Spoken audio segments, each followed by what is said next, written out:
Hello students, स्वागत है आपका फिजिक्स फाउंडेशन के इस प्लेटफॉर्म पर। मैं ललित शुक्ला आपके लिए लेके आया हूँ एक लेक्चर सीरीज। जो students under graduate course complete कर चुके हैं या कंप्लीट करने वाले हैं और मास्टर्स कोर्स के लिए देश के अच्छे संस्थान में एडमिशन लेना चाहते हैं, उनके लिए एक सुनहरा मौका है। जो ये एग्जाम होता है एक joint admission test for masters, जिसको हम लोग IIT जैम कहते हैं। ये परीक्षा साल में एक बार होती है और इसको आप अच्छे से क्वालिफाई करें तो देश के बहुत अच्छे अच्छे संस्थानों में एडमिशन लेने का आपको मौका मिलता है। तो फिजिक्स फाउंडेशन की इस पहल में आप हमारे साथ जुड़िए और हम वादा करते हैं कि आपको एक बेहतर तैयारी, बेहतर प्लानिंग, बेहतर प्रैक्टिस में आपकी पूरी मदद करेंगे और इस एग्ज़ाम को पास करके आप एक अच्छे संस्थान से मास्टर्स डिग्री के कोर्स में एडमिशन ले सकते हैं। तो आज ये पहला लेक्चर है। थोड़ा सा मैं आपको अपने बारे में भी बता दूं। मैं ललित शुक्ला,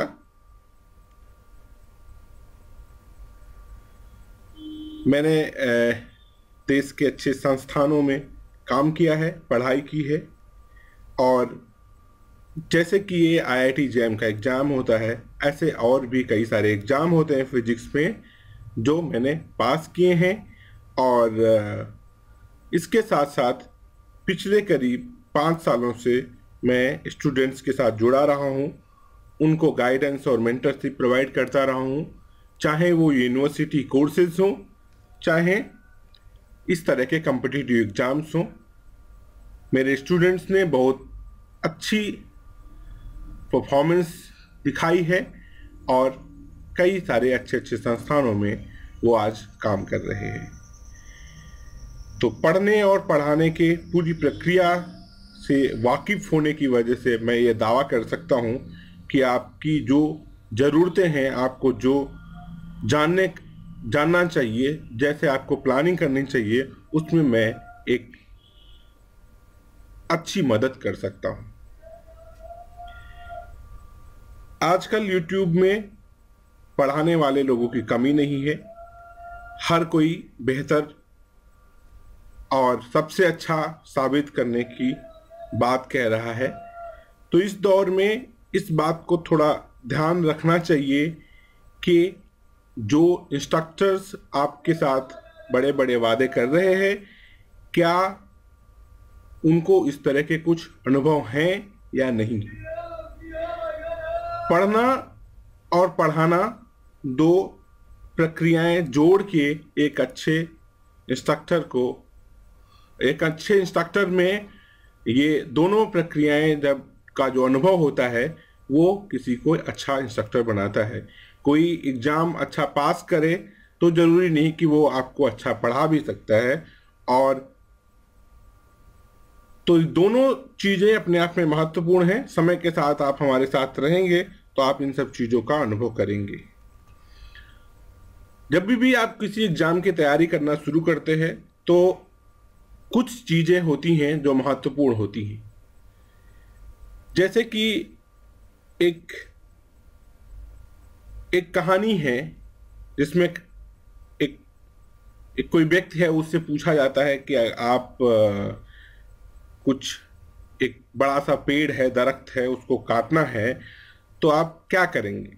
तो वो बताते हैं कि हम एक बड़ा हिस्सा अपनी कुल्हाड़ी को रेतने में खर्च करेंगे। मतलब ये कि कोई भी बड़े से बड़ा काम करने से पहले अगर आप उसकी प्लानिंग बेहतर करते हैं तो आधी सफलता आपकी इसी में होती है। आपकी प्लानिंग अगर बेहतर नहीं है तो रास्ता भटकने का चांस रहता है और समय के साथ साथ आपका कॉन्फिडेंस घटते जाता है और आपकी नर्वसनेस बढ़ती जाती है। तो सिर्फ मेहनत ही नहीं, मेहनत के लिए एक सही गाइडेंस और बेहतर प्लानिंग के साथ साथ अगर आप अच्छी प्रैक्टिस करें तो कोई भी काम मुश्किल नहीं है। ये चाहे ये एग्जाम हो या कुछ और भी हो। हम लोग यहाँ इस समय इस एग्जाम के लिए बात कर रहे हैं। तो सबसे पहला, जब भी किसी एग्जाम के लिए हम बात करना शुरू करें, किसी के बारे में किसी की एग्जाम की तैयारी करना शुरू करें, तो सबसे पहला पार्ट होता है कि आप उसके सिलेबस को देखें। तो ये सिलेबस आपके सामने है। इस सिलेबस को कई सारे हिस्सों में बांटा गया है। जो भी ये हिस्से हैं, ये लगभग आपने सारे कुछ अपने अंडर ग्रेजुएट कोर्स के दौरान किसी न किसी साल में, किसी न किसी सेमेस्टर में जरूर से पढ़ा होगा। ऐसा हो सकता है कि कोई पोर्शन आपको अच्छा लगता हो, कोई आपको कमजोर, किसी के मामले में आपकी समझ कमजोर हो। इसके बहुत सारे पहलू होते हैं। कभी कुछ आपके व्यक्तिगत पहलू हो सकते हैं, कभी कुछ आपके जहाँ से आपने अंडर ग्रेजुएशन किया है, कैसे आपको टीचर मिले हैं, ऐसे बहुत सारे कारण हो सकते हैं कि इसी कोर्स का कुछ पोर्शन आपको बहुत अच्छे से समझ में आता हो, कुछ पोर्शन को लेके आपके मन में थोड़ा डर हो, थोड़ा कमजोरी हो। तो कमजोरियां छुपानी नहीं है, कमजोरियों को पहचानना है और उनका सही से इलाज करना है। वो कमजोरियां खत्म की जा सकती हैं, बस उसको पहचानना बहुत आवश्यक है। उसको छुपाना नहीं है, उसको पहचानना है। और ये बहुत जरूरी है कि जो पहलू कमजोर है उस पर काम किया जाए। उसको इग्नोर करके आप आगे बढ़ेंगे तो जो वांछित सफलता आप प्राप्त कर सकते हैं वो आपके लिए थोड़ा मुश्किल रहेगी। जैसे किसी भी पोर्शन में एक एवरेज स्कोर करना बहुत आसान है, और एवरेज स्कोर के बाद के स्कोर करने के लिए आपको कई ज़्यादा मेहनत करनी पड़ती है। तो अगर कोई पोर्शन को आप एकदम इग्नोर कर देंगे तो आपके लिए वो कहीं मुश्किल हो जाएगा। तो किसी भी पोर्शन को छोड़ना नहीं है, किसी भी भाग को छोड़ना नहीं है, सबको बेहतर से अच्छे से तैयार करना है। यह एग्जाम साल में एक बार होता है और अब 2024 में जब ये एग्जाम होगा उसके लिए अभी आपके पास पर्याप्त समय है और हम अभी से लगेंगे, अभी से जुटेंगे तो एग्जाम आने के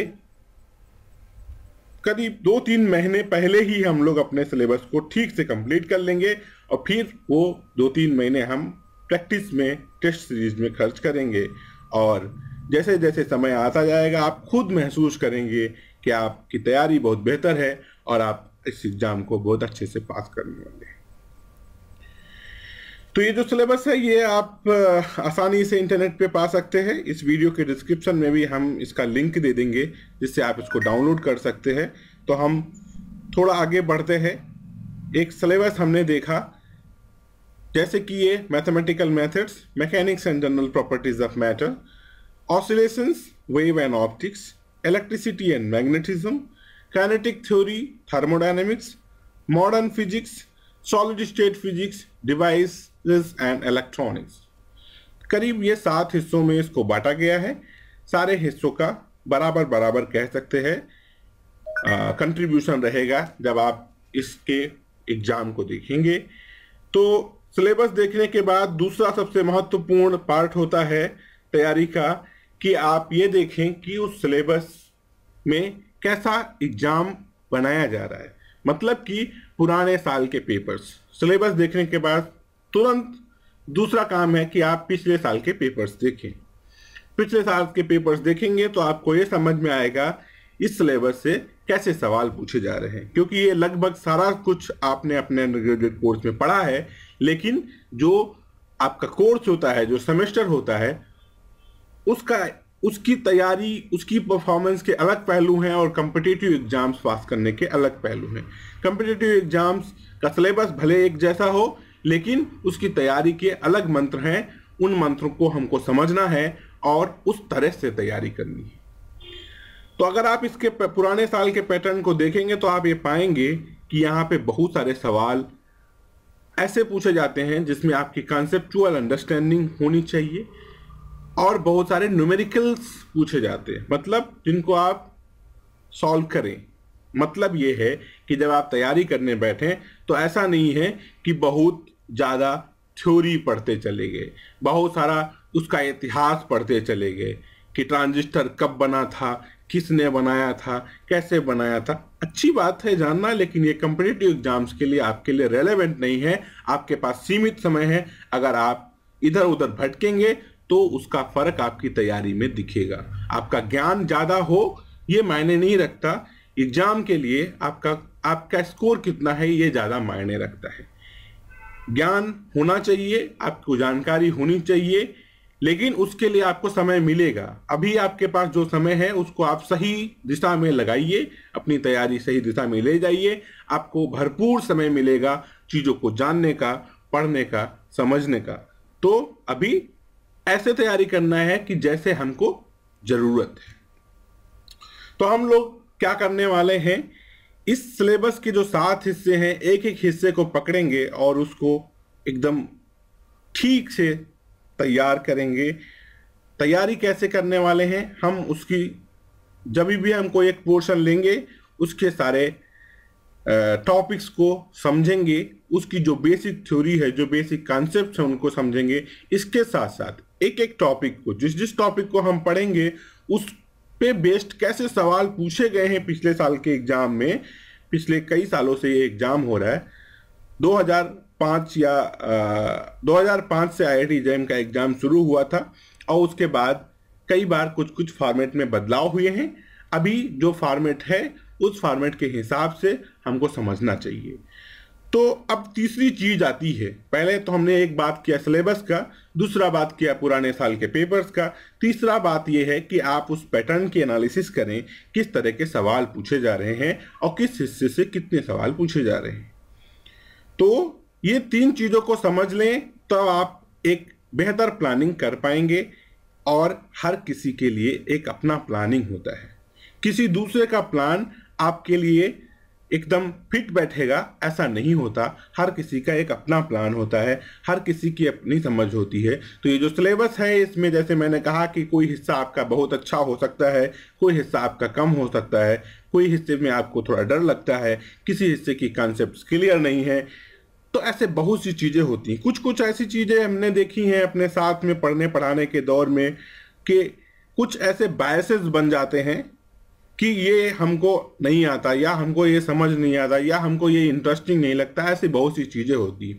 जैसा कि मैंने शुरू में बताया कि इसमें ये चॉइस नहीं है कि आप किसी हिस्से को छोड़ देंगे। अगर आप किसी हिस्से को छोड़ देते हैं तो ये आपकी तैयारी पे, आपकी परफॉर्मेंस पे बड़ा प्रभाव डालने वाला है। क्योंकि किसी भी चीज़ में, कोई भी पोर्शन में आप एक एवरेज स्कोर कर सकते हो सकता है आप उसका बहुत अच्छा स्कोर ना करें, लेकिन अगर आप इसको पूरी तरह छोड़ने का सोचेंगे तो ये सही तरीका नहीं है।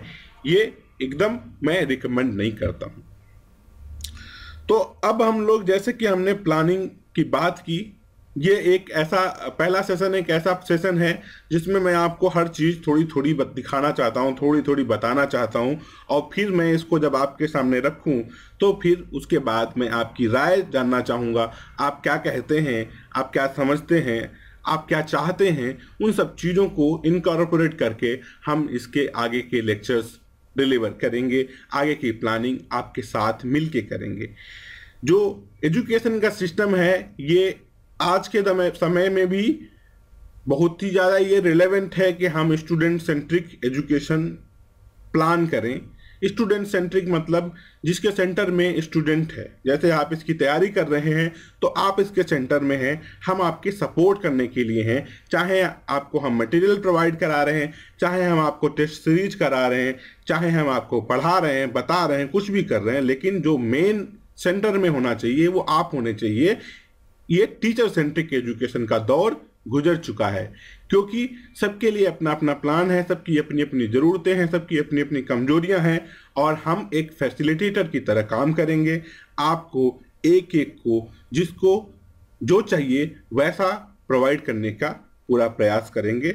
बस आप जुड़े रहिए और अपनी बात साझा करते रहिए निसंकोच, बिना किसी झिझक के। अपने इस प्लेटफॉर्म पे, फिजिक्स फाउंडेशन का ये प्लेटफॉर्म पहले भी स्टूडेंट्स के लिए ऐसे लेक्चर सीरीज लाता रहा है।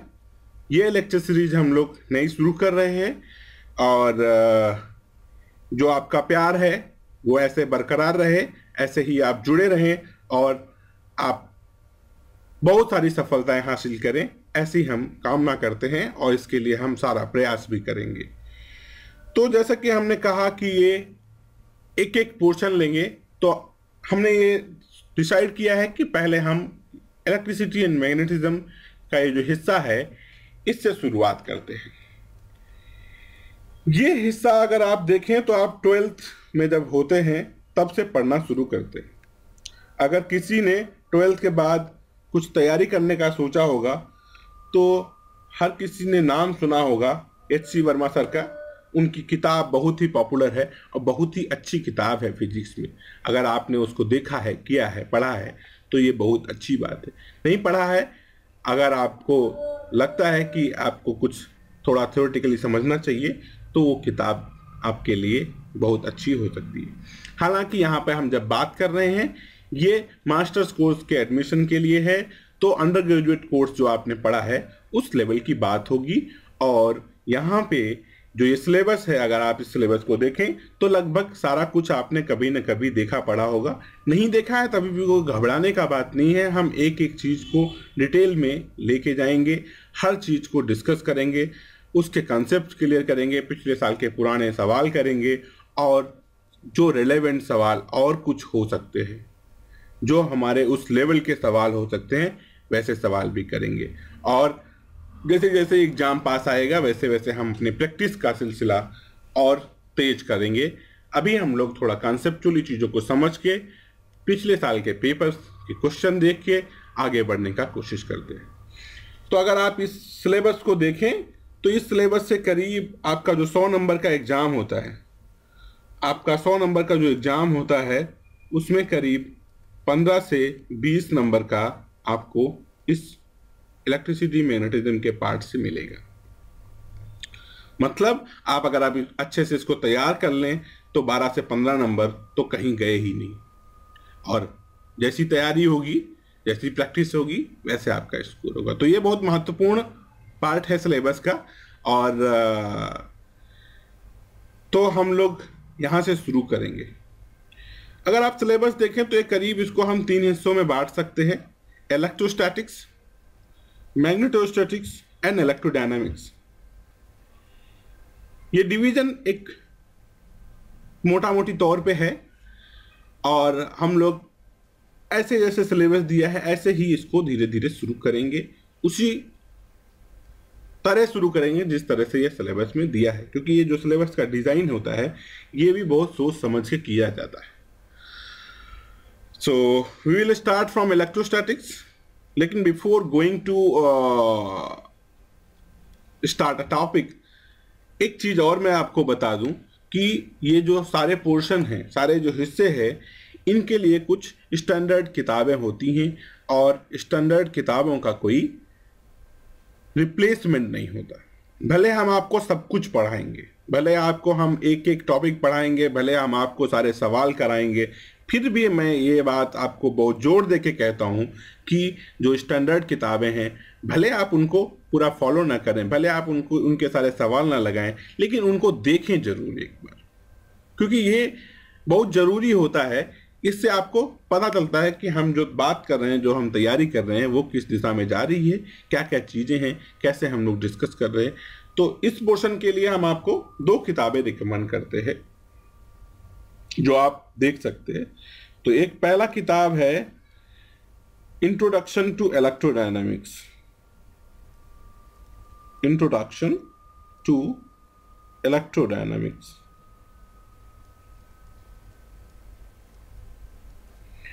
ये किताब लिखा है डीजे ग्रिफिथ ने।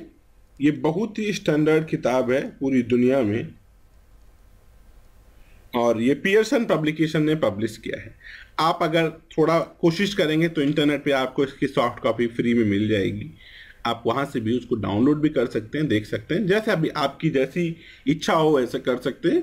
सॉफ्ट कॉपी कोई मुश्किल चीज़ नहीं है, सॉफ्ट कॉपी से ये पढ़ा जा सकता है। जैसे हम लोग ऑनलाइन पढ़ाई कर रहे हैं तो ऐसा नहीं कि सॉफ्ट कॉपी पढ़ना कुछ बहुत मुश्किल काम है, लेकिन कुछ लोगों की अपनी पसंद होती है, लोग हार्ड कॉपी पढ़ना चाहते हैं, तो आप जैसे चाहें वैसे पढ़ सकते हैं। तो ये किताब हो गई। और इंडियन ऑथर में एक किताब है, इसका टाइटल सेम है जैसे हमारा ये सिलेबस का पोर्शन जिस तरह से दिया है, इलेक्ट्रिसिटी एंड मैग्नेटिज्म।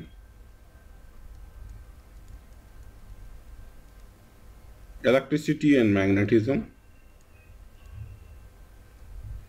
ये किताब लिखी है टीसी तयाल जी ने,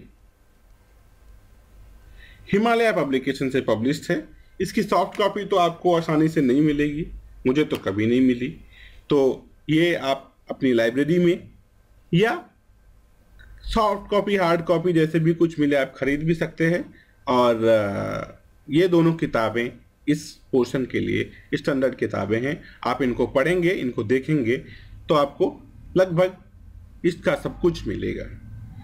हालांकि हम यहाँ पे सब कुछ कराएंगे, एक एक टॉपिक लेंगे, एक एक टॉपिक को ठीक से समझाएंगे, पढ़ाएंगे और पिछले सवाल करेंगे और आपकी सारी बात सुनेंगे। आपको क्या चाहिए, आपको क्या लगता है, आप क्या क्या हमको और इनकॉर्पोरेट करना चाहिए, क्या क्या और कुछ करना चाहिए, ये सारी बात हम आपकी इसमें लेंगे, समझेंगे और सुनेंगे। बस एक चीज हम आपसे जरूर चाहते हैं कि आप एक रेगुलरिटी मेंटेन करें। तैयारी में अगर आप रेगुलरिटी मेंटेन नहीं करते हैं, आप रेगुलर काम नहीं करते, चाहे आप 2 घंटे तैयारी करें, आपका क्या समय है, जैसे आप फाइनल ईयर में हैं या अपना अंडर ग्रेजुएट कोर्स में कर रहे हैं या कुछ और काम कर रहे हैं, उसके बावजूद आप कुछ ना कुछ एक समय फिक्स करें कम से कम, और उतना काम जरूर करें हर दिन। कोशिश करें कि हर दिन जो भी 1 घंटा 2 घंटा 3 घंटा जितना भी आप समय दे पा रहे हैं उतना समय दें, और ये रेगुलर दें। रेगुलर जो समय है वो आपकी तैयारी के मोमेंटम को मेंटेन करेगा और उसको आगे लेके जाएगा। तो ये बहुत ही ज़रूरी है कि आप इसको रेगुलरली करें, और हम आपके साथ रेगुलर जुड़ेंगे, रेगुलर इसके लेक्चर्स करेंगे और सवाल करेंगे, सारा कुछ ठीक से करने वाले हैं। आप लोग भी उसी साथ जुड़े रहें और आपका मोटिवेशन से हमारा भी मोटिवेशन बढ़ेगा, और आपकी हर ज़रूरत को, हर जैसे ये नीड बेस्ड एजुकेशन के मॉडल को हम लोग फॉलो करेंगे। जिस स्टूडेंट को जो चीज़ चाहिए हम वो कोशिश करेंगे कि हम उसको इनकॉर्पोरेट करें अपने लेक्चर सीरीज में। तो अब क्या करते हैं, हम शुरू करते हैं कि पहला क्या है इसका। जैसे सिलेबस में देखें तो पहला टॉपिक है कूलम्ब्स लॉ। तो कुछ इंट्रोडक्शन के साथ हम अपनी बात शुरू करेंगे। जैसे कि नेचर में आप देखें कि क्या क्या फंडामेंटल फोर्सेस, तो हम लोग फैमिलियर हैं, जैसे कि gravitational force, we are very familiar with this. The fundamental forces in nature, if we talk about fundamental forces in nature, so there are 4 fundamental forces. One is gravitational force, another is electromagnetic force,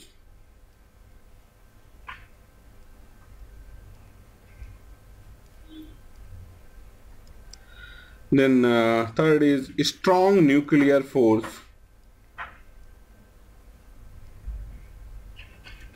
and fourth is weak nuclear force. Weak nuclear force.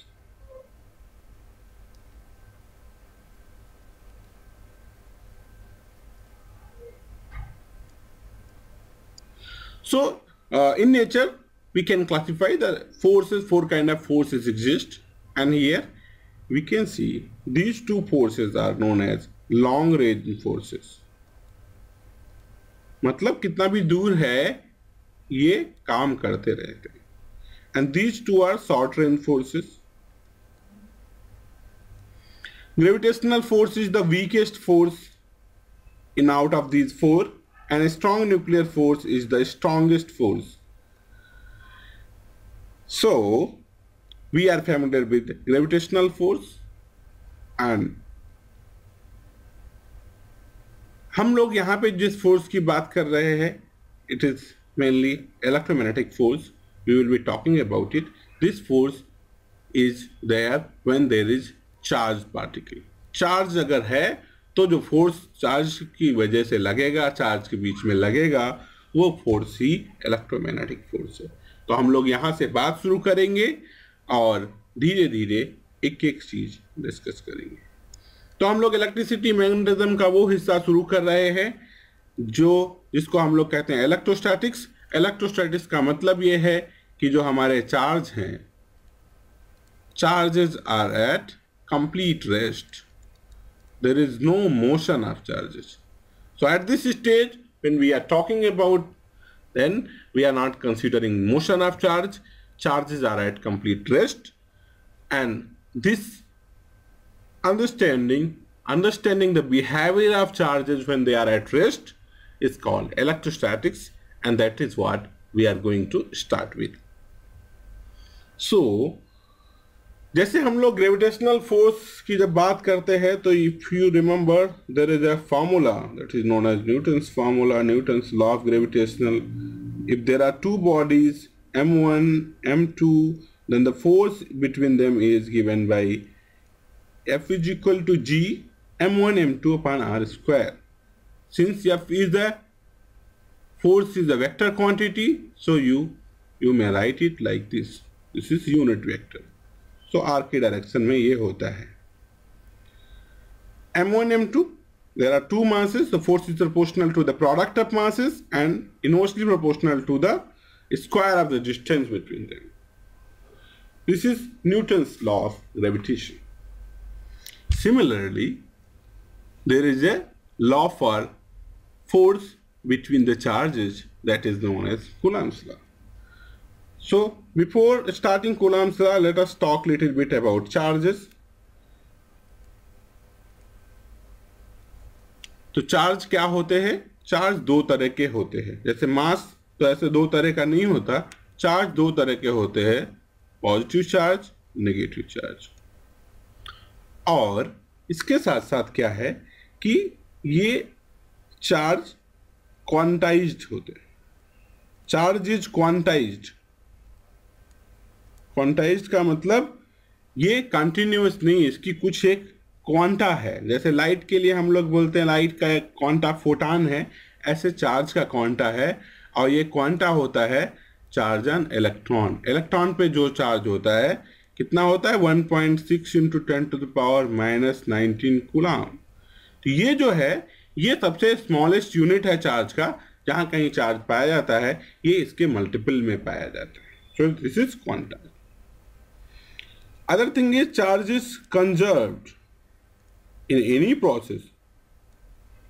In any process, जो कुछ भी reactions हो रहे हैं, कुछ भी हो रहा है, उसमें चार्ज आप क्रिएट या डिस्ट्रॉय नहीं कर सकते, ये हमेशा कंजर्व होता है। So now let us talk about Coulomb's law. इसका यूनिट है चार्ज का कूलम। क्यों? क्योंकि कूलम का बहुत कंट्रीब्यूशन, सिग्निफिकेंट कंट्रीब्यूशन रहा है ये सब के बारे में, और उसी को ऑनर करने के लिए हम लोगों ने चार्ज की यूनिट का नाम रख दिया coulomb. So let us start with Coulomb's law.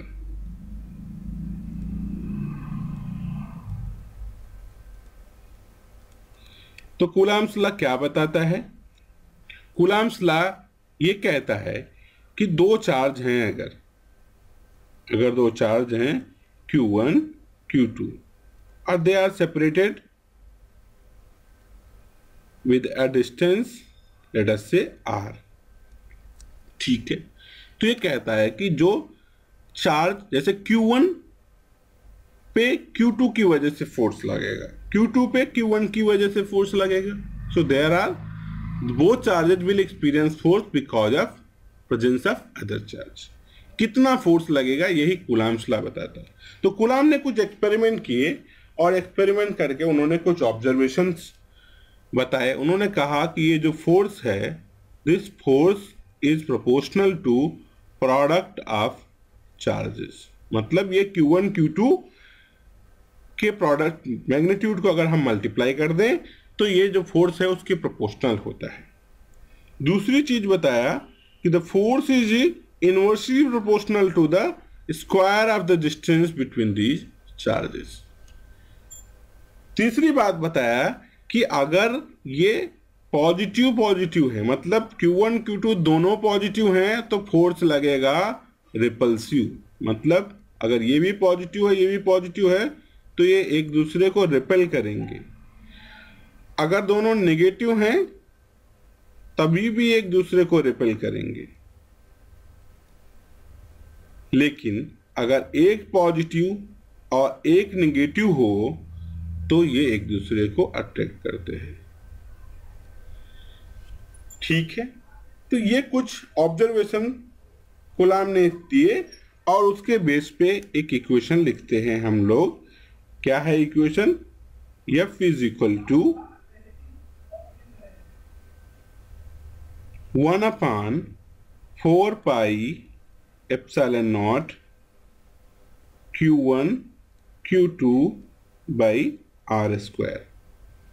ठीक है, सो दिस ये सारे ऑब्जर्वेशन पे बेस्ड है। Q1 Q2 अगर पॉजिटिव नेगेटिव तो हम यहाँ पे रखेंगे, इससे ये हमको पता चल जाएगा फोर्स अट्रैक्टिव है या repulsive.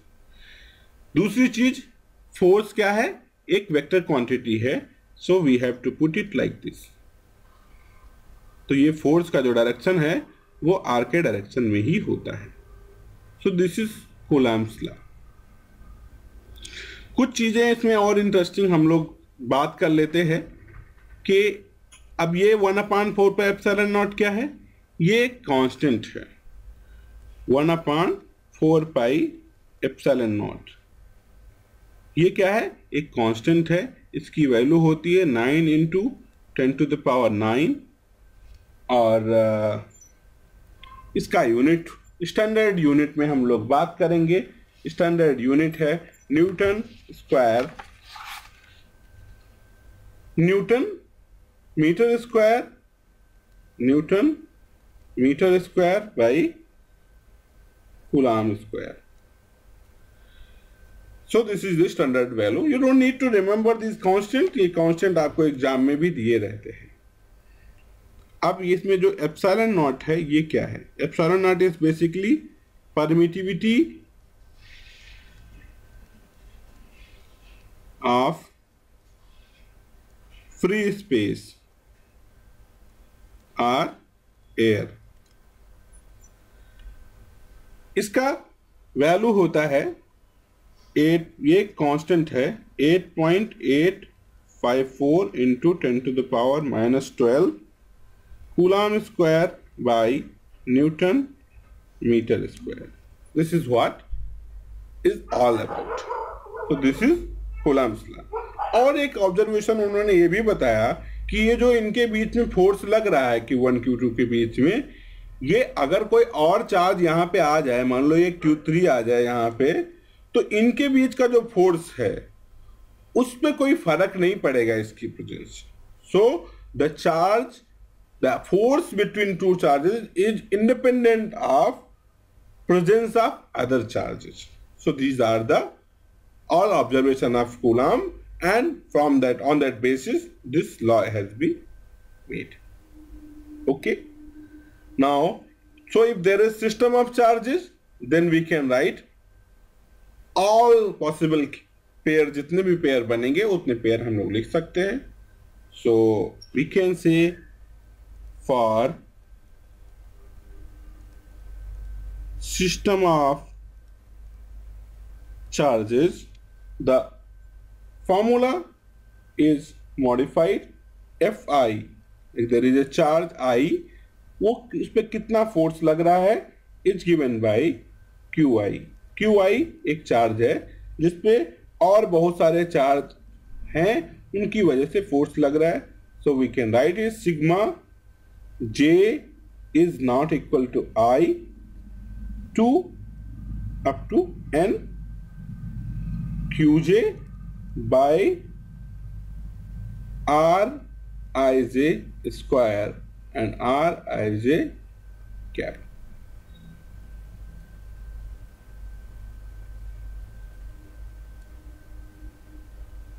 Okay, so you can see this. This is what? This is for system of charges. So this is all about Coulomb's law.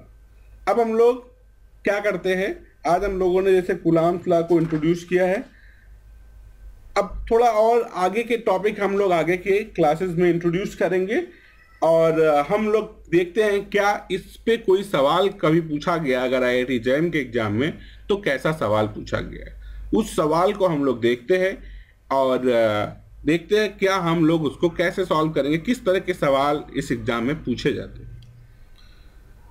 So let us go to the let us look at this this is the slide। यहां पे एक सवाल लिखा हुआ है, ये सवाल पूछा गया था IIT JEM के एग्जाम में 2005 में। 2005 का अगर आप पेपर उठाएंगे तो आपको ये सवाल मिलेगा। तो जो हम लोग कूलम्ब्स लॉ के बारे में सीखे हैं, क्या उसके बेसिस पे इस को सॉल्व कर सकते हैं। एक बात और मैं बता दूं, जो कूलम्ब्स लॉ है इसकी कुछ लिमिटेशंस थी, जैसे हम लोग जो चार्ज की बात कर रहे हैं ये पॉइंट चार्ज के लिए वैलिड है। हम लोग आगे जब टॉपिक डिस्कस करेंगे तो ये सारा कंटिन्यूएशन में आएगा। अभी हम ये आज पहला लेक्चर है तो हम लोग बहुत ज़्यादा लंबा नहीं करना चाहते इसको, इसलिए मैंने एक टॉपिक को पकड़ के फिर उस पर सवाल पे आ गया। अब इस सवाल को डिस्कस करने के बाद हम लोग आगे कुछ बात करेंगे और फिर वैसे प्लान करेंगे कि हम आगे कैसे क्या करने वाले हैं। सो पहले तो जब भी आप कोई सवाल देखिए, जैसे मैंने एक टॉपिक पढ़ाया और फिर कहा कि क्या इस टॉपिक पे कैसे सवाल पूछे जाते हैं, क्या हम उन सवालों को कर सकते हैं कि नहीं। तो ये एक जरूरी प्रक्रिया है, हम बीच बीच में चेक करते रहें जो हम पढ़ रहे हैं ये हमें कहीं काम आने वाला है कि नहीं, क्या हम जो सवाल इस टॉपिक पे पूछे जा रहे हैं वो सवाल हम इस जानकारी से कर पा रहे हैं कि नहीं। तो सबसे पहले हमने एक सवाल देखा, ये पहला सवाल हम लोग डिस्कस कर रहे हैं।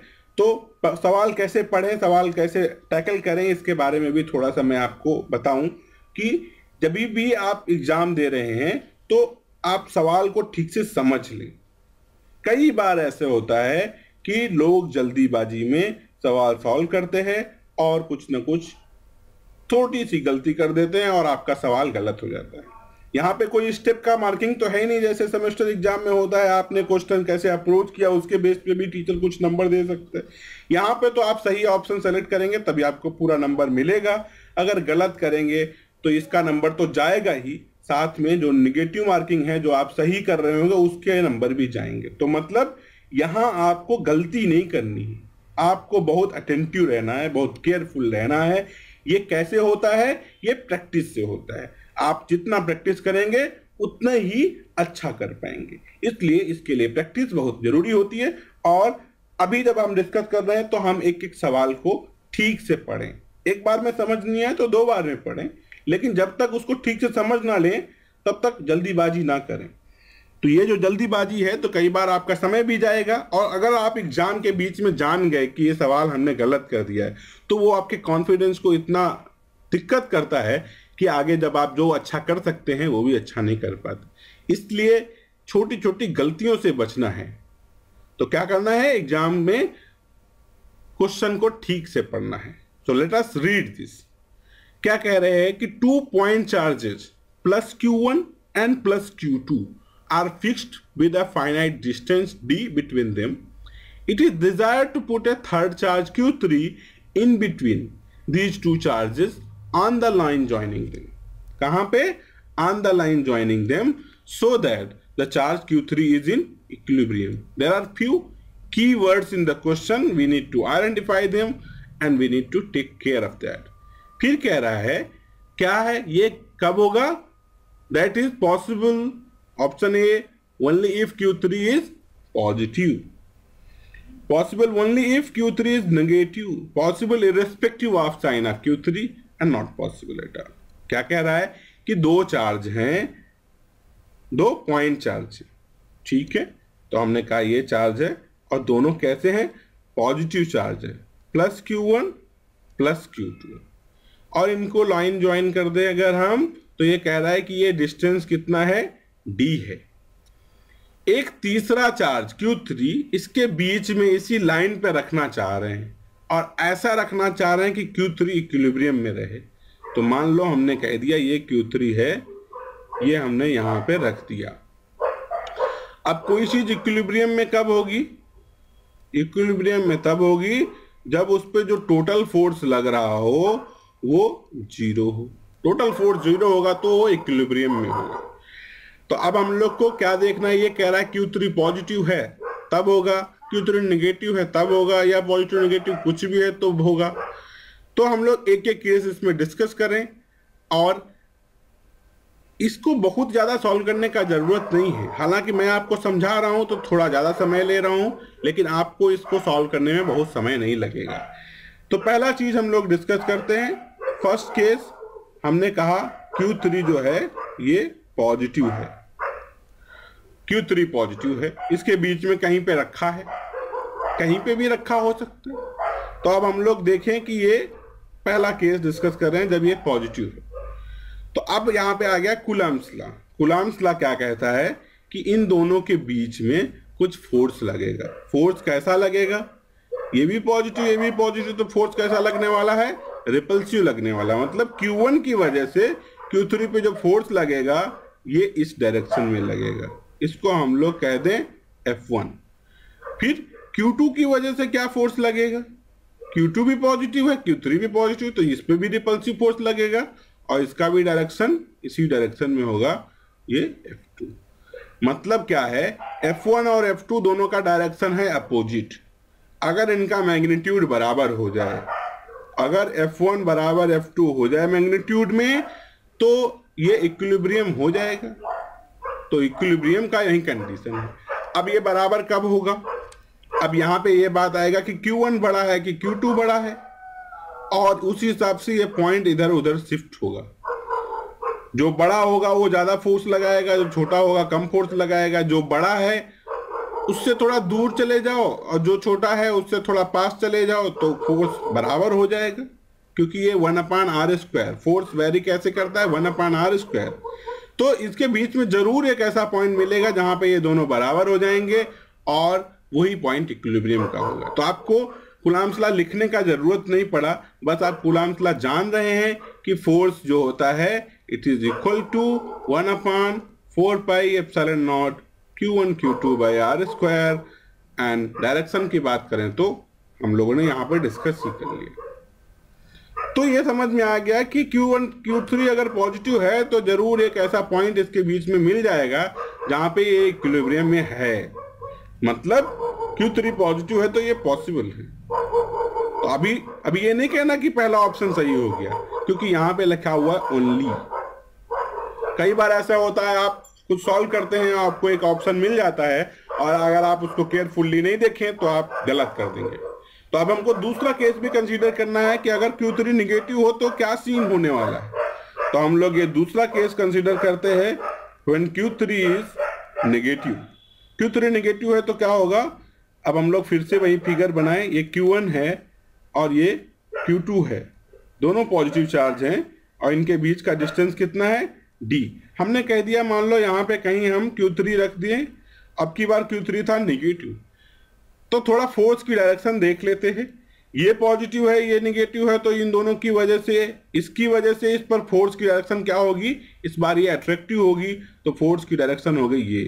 तो मतलब F1 इज दिस, और Q3 और Q2 ये भी दोनों अपोजिट चार्जेस हैं, तो Q3 पे Q2 की वजह से जो फोर्स लगने वाला है वो भी अट्रैक्टिव लगने वाला है, और इसका डायरेक्शन हो गया ये F2।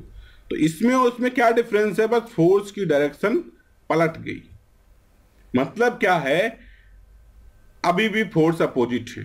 अगर अब F1 और F2 किसी भी हिसाब से बराबर हो जाएगा तो ये वैल्यू, ये इक्विलिब्रियम का पॉइंट मिल जाएगा। यहां पे भी वही था, यहां पे भी वही था, बस ये है कि ये अलग होगा तो ये अलग होगा, तो ये हो सकता है कि इनकी जगह अलग अलग हो जाए, क्योंकि ये अट्रैक्टिव फोर्स है, ये रिपल्सिव फोर्स है दोनों जगह पे, तो जगह भी अलग अलग नहीं होगी।